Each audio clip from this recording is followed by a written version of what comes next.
Buenos días. Son las 6 de la mañana de este martes 8 de julio de 2014. Esta es la hora de la verdad y estos son temas y asuntos que trataremos en la grata compañía de ustedes durante las próximas horas. Para nuestra sorpresa, no aparecen las facturas de pasajes, hoteles y boletos de los hijos del presidente Santos en Brasil.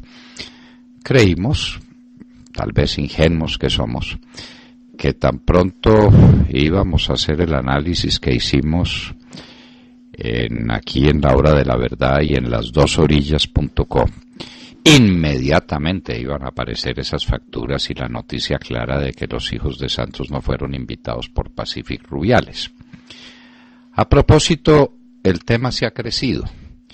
Hicimos Diana, una pelea de borrachos, abrió los ojos del país frente a uno de los negocios más importantes que el país tiene entre manos. ¿Se va a renovar o no se va a renovar la concesión que tiene Pacific en el campo Rubiales? Dicen que son 46 pozos. Es el sitio de producción petrolera más importante y promisorio que Colombia tiene. Lo que hay de por medio a lo largo de los años son muchos miles de millones de dólares. Y este asunto se estaba tratando ahí como en misita rezada. No, un asunto de esta magnitud hay que tratarlo en misa cantada, con coros especiales, con un órgano extraordinario. Esto tiene que ser ante los ojos del país. ¿Qué es lo que está pasando? Y nos preguntamos, la salida de Javier Gutiérrez Pemberti de Ecopetrol, que parece cocinada otra vez, ¿tiene relación con estas pretensiones de Pacific? ¿Los hijos de Santos están haciendo lobby o es Pacific el que hace lobby con los hijos de Santos para llegar a las altas cumbres del poder, donde se ventilará el negocio más importante que Colombia haya hecho en muchísimos años? Repetimos, lo que está de por medio son miles de millones de dólares. Hoy juegan Brasil-Alemania. Nos preguntamos si tendrá árbitro español el partido o de qué nacionalidad será. ¿Qué es lo que se va a hacer ahora para que Brasil pueda llegar a la final y Dilma Rousseff no se caiga? Este es un problema político. La FIFA dice que no interviene en política y resulta que todo el campeonato se hizo sobre una base política y era que Brasil tenía que ganar para que no hubiera un desastre político en el país. Así de fácil, así de sencillo. Por eso empezaron los árbitros a cargarse al Brasil desde aquel primer partido lamentable con Croacia. Dijimos, ¿y esto para dónde va? Un árbitro chino, si no nos traiciona la memoria, empezó a hacerle unas concesiones al Brasil y a pitar de una manera tan escandalosamente equivocada que dijimos, ¿esto qué es? Tal vez un árbitro localista. No, la localista es la FIFA. Hoy Brasil-Alemania. ¿Qué harán para sacar a Alemania? Y a propósito de fútbol, murió Alfredo Di Stéfano, la saeta rubia, uno de los grandes del fútbol colombiano de aquella época del Dorado, que les comentamos a ustedes. Hacía llave con ese otro gran jugador que fue el maestro Adolfo Pedernera, quien alguna vez sería también entrenador de la Selección Colombia. Alfredo Di Stéfano, la saeta rubia, después de su paso por Millonarios se afincó en Madrid y fue el jugador más importante del Real Madrid en toda su historia. Gran caballero, gran señor, Alfredo Di Stéfano, la saeta rubia, nos ha dejado. Tal vez se murió a propósito para no ver estas semifinales de fútbol y no presenciar el espectáculo grotesco que nos han puesto a presenciar. Un campeonato extraordinario, vuelto pedazos por la mafia de la FIFA. Las voladuras de oleoductos en Colombia, un crimen ecológico sin perdón.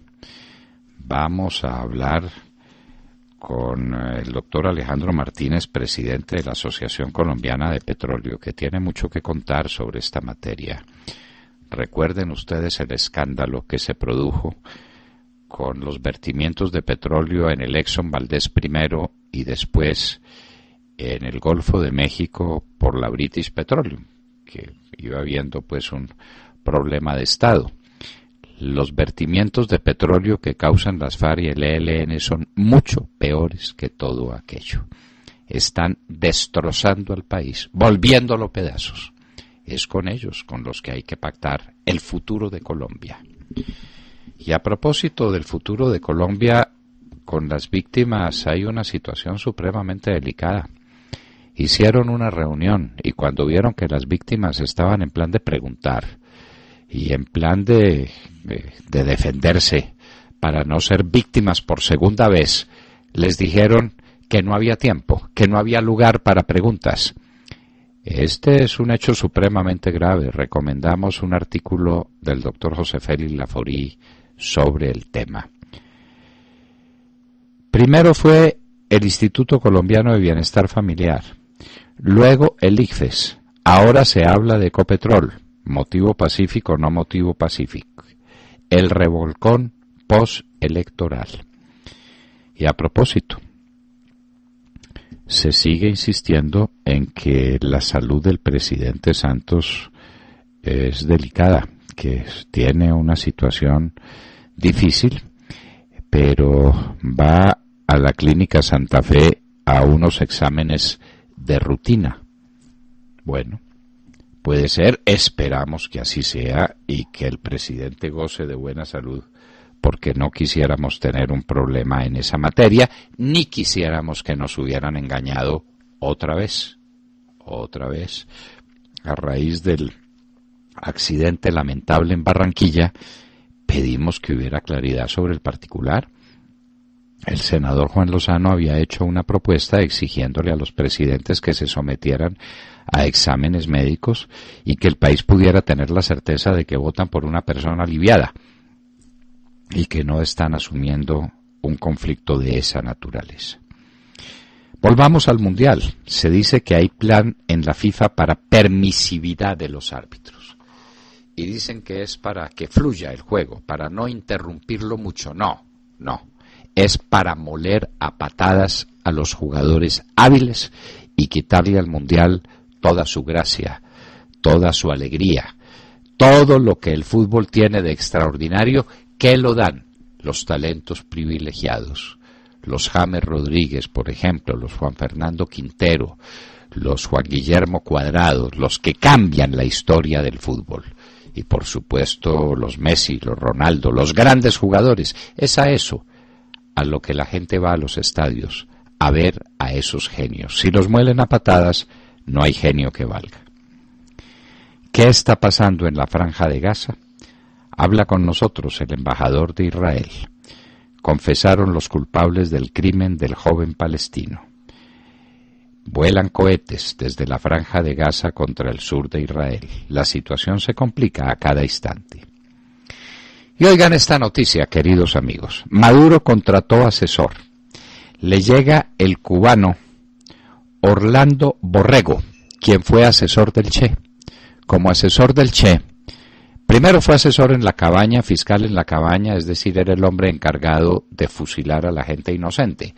El paredón que montó el Che Guevara para asesinar a los cubanos que no salieron de Cuba a tiempo cuando estos salvajes llegaron de la Sierra Maestra.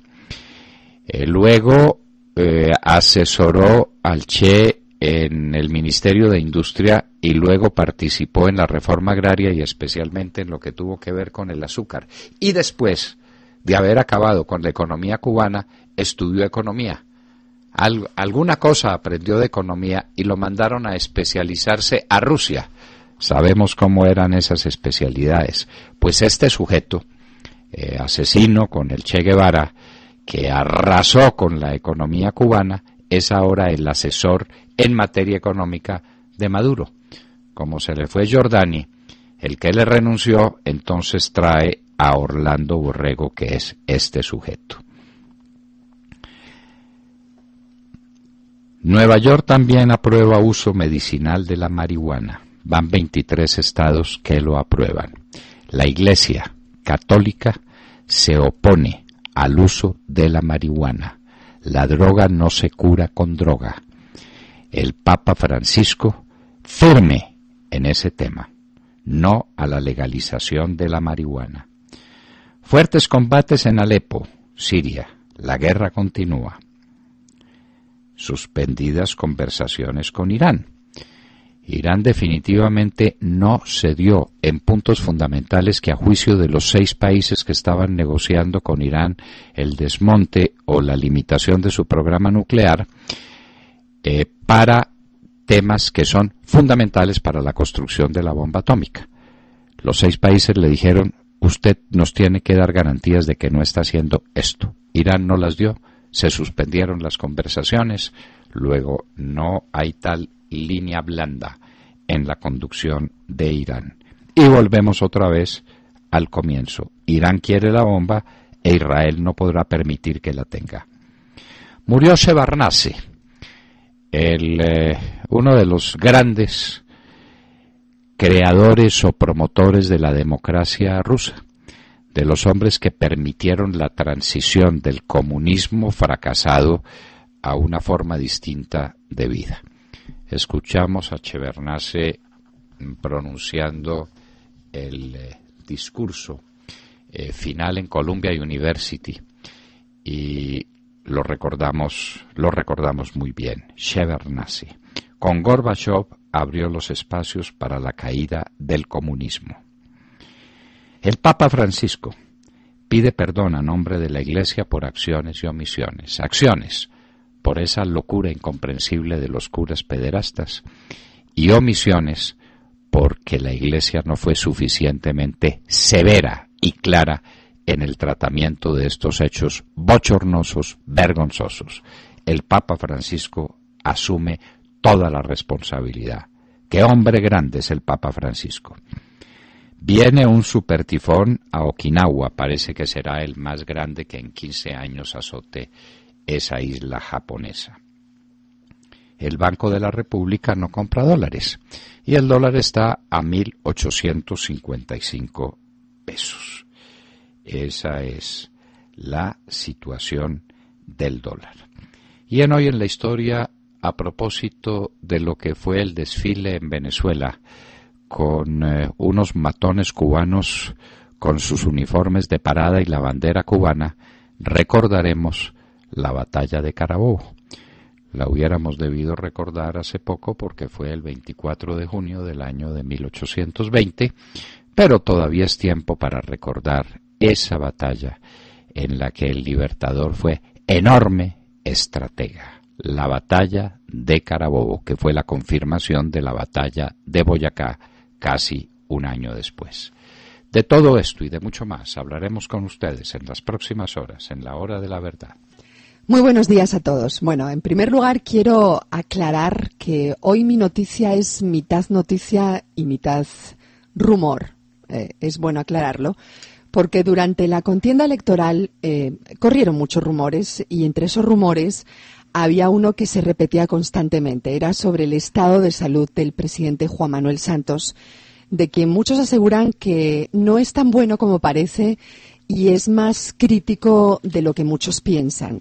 Las malas lenguas insinuaron incluso que ese sería el significado de la vicepresidencia de Germán Vargas, convirtiéndolo en caso de necesidad a Germán Vargas como presidente, y que incluso existía un previo acuerdo, algo que a mí me cuesta creer por malintencionado, ¿no? Obviamente esto no es una noticia, insisto, sino un simple rumor que puede ser cierto o puede ser pura mentira, pero lo curioso es que este rumor coincide con la noticia que ocupa hoy los medios de comunicación y es sobre la decisión de hacerse un completo chequeo médico en la Fundación Santa Fe. esto no significa que esté enfermo, pero hay que tener en cuenta que el presidente Juan Manuel Santos fue operado recientemente de cáncer de próstata a mediados del 2012 y que es un ser humano y que como cualquier ser humano se puede poner enfermo como cualquiera de nosotros. La pregunta que hago es ¿qué pasaría en caso de que el presidente estuviera enfermo y decidiera renunciar a la presidencia? ¿Entraría de inmediato su vicepresidente Germán Vargas a ejercer funciones de presidente? Obviamente son preguntas hipotéticas que obedecen a rumores, pero yo creo que bien vale la pena hacer, ¿no?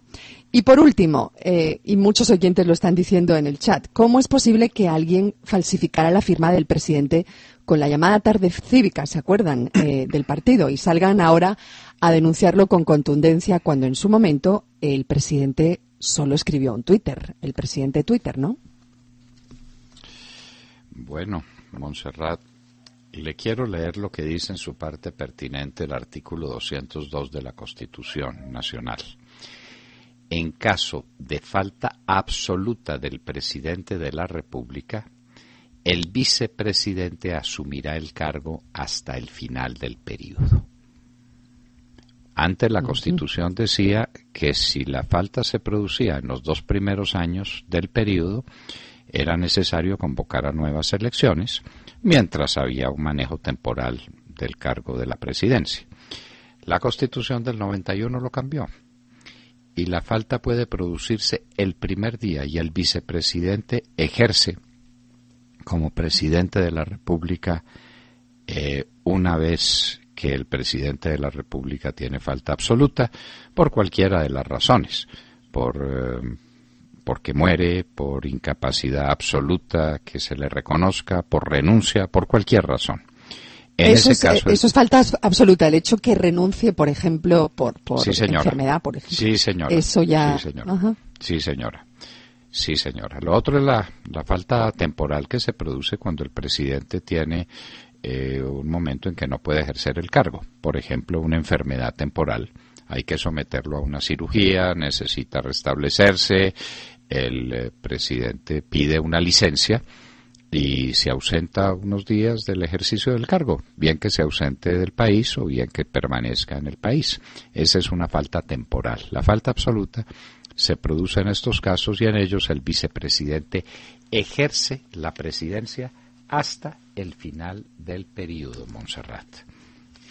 Esperamos pues que no nos hayan tendido una celada en esta materia. No, sería pensar muy mal, ¿no? Bueno, sí, es preferible pensar que es pura coincidencia esta revisión, ¿no le parece? Ay, son tantas las cosas que pasan que líbrenos Dios. Muy bien. William Calderón. Doctor Londoño, buenos días Colombia, gracias por invitarnos a sus hogares y a sus vehículos. Hoy es martes, julio 8 del año 14, son las 6:22. Monseñor Ettore Balestrero, nuncio apostólico de su santidad el Papa Francisco, se refirió a los acuerdos parciales logrados entre el gobierno y las FARC en materia de la solución al problema de las drogas ilícitas y afirmó que la Iglesia se opone a la legalización de la droga, incluso de las llamadas drogas livianas. Ha dicho su santidad el Papa Francisco con mucha claridad: la droga no se vence con la droga. La droga es un mal, y con el mal no se hacen concesiones. La legalización de las aquí llamadas drogas ligeras, además de ser discutible desde el plano legislativo, no produce los efectos que se podrían esperar. No a cualquier tipo de droga, enfatizó Monseñor Ettore Balestrero, nuncio apostólico de su santidad, al referirse a los acuerdos parciales logrados entre el gobierno y el narcoterrorismo de las FARC afincado en Cuba. Es que la droga le quita al ser humano que a la que se le administra, o cuando él se la administra, que la usa, le quita su responsabilidad, su capacidad de entender y de querer. El ser humano sujeto al influjo de la droga está por fuera de su capacidad volitiva intelectiva. Es decir, es un ser no responsable. Y eso pasa con las drogas livianas, con la marihuana, pasa con la cocaína, pasa con el éxtasis, pasa con la heroína, pasa con todas las drogas. Y ese es el problema moral que va envuelto en el asunto, además de un problema político endemoniado, porque la droga es el combustible que alimenta todas las guerras, como lo dijo el presidente Álvaro Uribe Vélez tantas veces. Jessica López. Hola, buenos días para todos, 6:24 en la mañana. Un abrazo para todos nuestros oyentes. Les cuento hoy que la noticia más importante, más delicada hasta ahora en materia internacional se relaciona con la fuerte tensión que hay hoy en Oriente Medio por cuenta concretamente del nuevo conflicto bélico entre los extremistas palestinos e Israel, considerado hoy como el peor enfrentamiento entre estas dos partes desde finales del año 2012, año en el que, recordémosle a nuestros oyentes, Israel lanzó la operación Pilar Defensiva contra la Franja de Gaza, causó en 8 días alrededor de 170 muertos y 1.300 palestinos heridos en respuesta al lanzamiento de más de 1.500 cohetes lanzados por el grupo terrorista Hamas sobre suelo israelí. ¿Qué está ocurriendo hoy? Hoy, en este preciso momento, cuando en Jerusalén son exactamente las 2:25 de la tarde, se reporta que ayer en la tarde y noche el brazo armado del grupo Hamas disparó 200 proyectiles y misiles contra localidades israelíes. Hoy muy temprano, Benjamín Netanyahu, el primer ministro de Israel, reiteró que jamás pagará un enorme precio y él no se quedó en palabras, fue más allá. Ordenó el lanzamiento de una intensa ofensiva aérea contra decenas de objetivos de grupos islamistas en Gaza, entre los que también están la Yihad Islámica, el grupo que hoy se unió a Hamas asegurando que sus acciones se ampliarán en función del aumento de los ataques por parte de Israel. La operación que les cuento que lanzó Israel, llamada Margen Protector, ya deja 11 palestinos muertos, 25 más heridos, y hay una noticia importante que es bueno destacarla para finalizar esta noticia, y es que el ejército israelí ya ordenó el despliegue de varias brigadas en zonas fronterizas con la Franja de Gaza y ordenó también la movilización de 1.500 reservistas ante la posibilidad de una inminente escalada. Como hemos dicho aquí, Israel no se queda en palabras, sino va a la acción, y eso es lo que está demostrando el día de hoy. Es un verdadero drama lo que está pasando en la Franja de Gaza. La muerte de estos 3 jóvenes israelíes produjo la ira de Israel, con toda razón. Israel juró venganza a través de Benjamín Netanyahu, y entonces después vino este hecho atroz, horrendo, que fue el asesinato del joven palestino al que quemaron. No sabemos si lo quemaron vivo o lo quemaron muerto. Y esos fueron, al parecer, unos jóvenes extremistas que ya están presos y que han confesado su delito. Pero Israel, al mismo tiempo que persigue judicialmente a quien comete una atrocidad de esta magnitud y que no es ni perdonable ni excusable a ningún título y por ninguna razón, al mismo tiempo lanza una ofensiva contra los objetivos militares de Hamas y de la Yihad Islámica. De manera pues que Israel y Palestina están al borde de un enfrentamiento bélico de proporciones que pueden ser descomunales, porque las cosas empiezan por ahí y uno no sabe cuáles van a ser las consecuencias que eso tenga en el resto del mundo árabe. La situación es extraordinariamente grave. Más adelante hablaremos con su excelencia, el embajador de Israel en Colombia. Alejandro Ramírez. Buenos días a los oyentes de la Hora de la Verdad. El fiscal general de la Nación, Eduardo Montealegre, pretende capturar al expresidente Álvaro Uribe Vélez por el caso de las denominadas interceptaciones ilegales del DAS.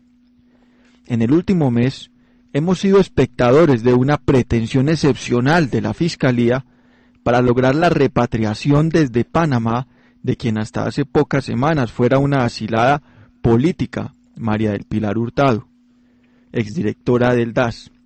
Ayer la Fiscalía aseguró que pedirá a la Interpol reactivar la orden de captura contra María del Pilar Hurtado, luego de que la Corte Suprema de Justicia de Panamá confirmara la inconstitucionalidad del asilo de la exdirectora del DAS.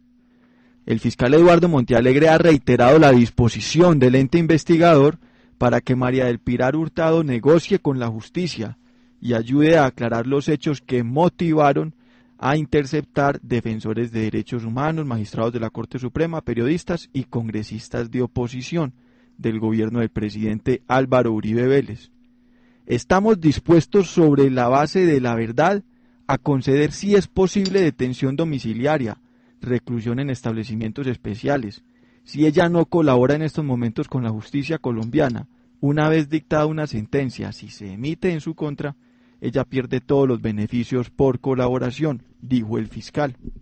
Igualmente ayer trascendió a los medios las declaraciones de Albaluz Flores Gelbes, a quien algunos medios llaman la Mata Hari, es detective del DAS vinculada al caso de las denominadas interceptaciones, quien aseguró ser el último eslabón en esta cadena. Afirmó que la información recolectada con las interceptaciones y seguimientos ilegales obedecía a requerimientos para proteger la seguridad nacional, información que llegaba a la casa de Nariño. Doctor Londoño, Flores Gelbes le aseguró a la FM que sus superiores le indicaban que toda la información que recolectaba era un requerimiento presidencial, y exhortó a María del Pilar Hurtado, exdirectora del DAS, para que cuente lo que pasó, y dijo que en este caso aún faltan los autores intelectuales. Ya sabe usted a quién se refiere. No, y lo dijo expresamente. Esto no se quedó en palabras, no se quedó en sugestiones o en sugerencias, sino que lo dijo expresamente. Eso iba para el presidente Uribe.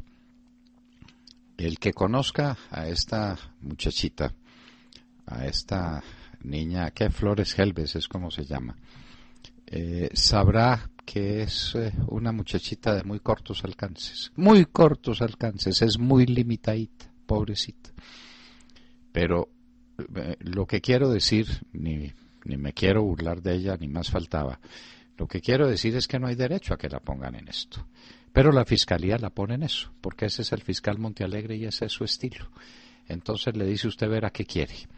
La meto a la cárcel o la mando al exterior y le encimo mucha plata. Lo mismo que están haciendo con el hacker, a quien definitivamente sepultaron en la picota y de él no se volvió a decir una sola palabra. Allá lo sepultaron. El que no obedece los designios del fiscal Montealegre en este país se pudre en la cárcel. Eso es lo que están haciendo con Sepúlveda y esa es la amenaza que le tienen a esta niñita. Usted verá qué quiere, lo uno o lo otro, y entonces ella quiere lo uno y dice lo que quiera la Fiscalía que diga.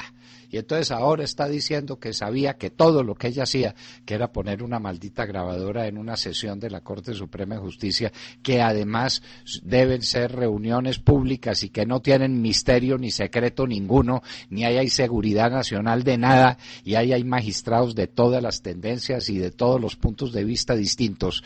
Eso es la necedad de las necedades. Que eso era un tema de seguridad nacional y que las comunicaciones, le decían sus superiores, sus jefes, iban directamente a la presidencia de la República. El país va a crear semejante estupidez. Va a pensar por un minuto que el presidente Álvaro Uribe pone a una muchachita de estas condiciones, de estos alcances, a que sirva de espía. ¿Para qué? Para saber qué dice la Corte Suprema de Justicia. Qué cosa tan importante. Por favor. Pero al fiscal general de la Nación no le queda lejos nada. No se les olvide que era el contratista importante que tenía Palacio para pagarle unas millonadas por trabajos que nunca se supo cuáles eran. Nunca se supo qué era lo que Montealegre hacía al servicio de la presidencia de la República y recibía en premio centenares de millones de pesos. Él, en materia de plata, pues no se queda en pequeñeces. Y después es el hombre de Saludcop. Ayer hablábamos con Sandra Morelli y nos contaba cómo era la historia y tenemos los contratos donde inclusive en algunas ocasiones se decía que lo contrataban y le pagaban por lo que pudiera ocurrir.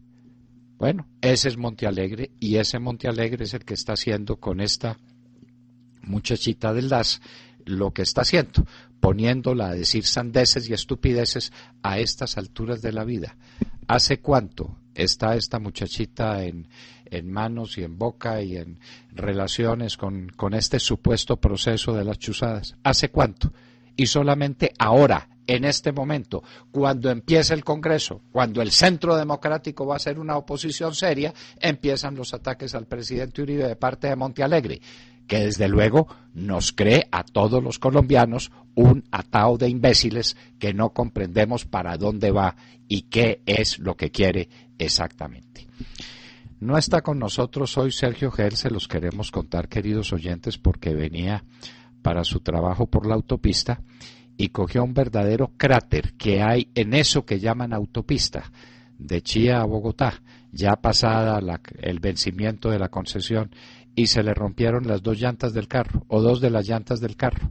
Esa es la autopista nuestra. Eso es lo que tenemos. Eso es lo que el alcalde Petro está haciendo. La vía más importante de Bogotá, la autopista, tiene cráteres como esos.